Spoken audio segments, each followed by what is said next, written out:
Okay guys, tapos na natin ilagay lahat. Titingnan ko lang kung gaano kataas yung diamond. And kukain na natin lahat. Wait, malapit na rin.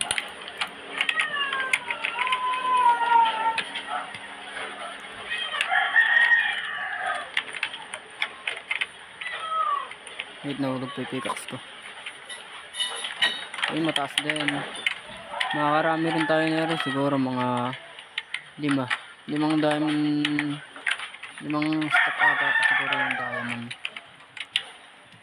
Fast forward ko na para matulin.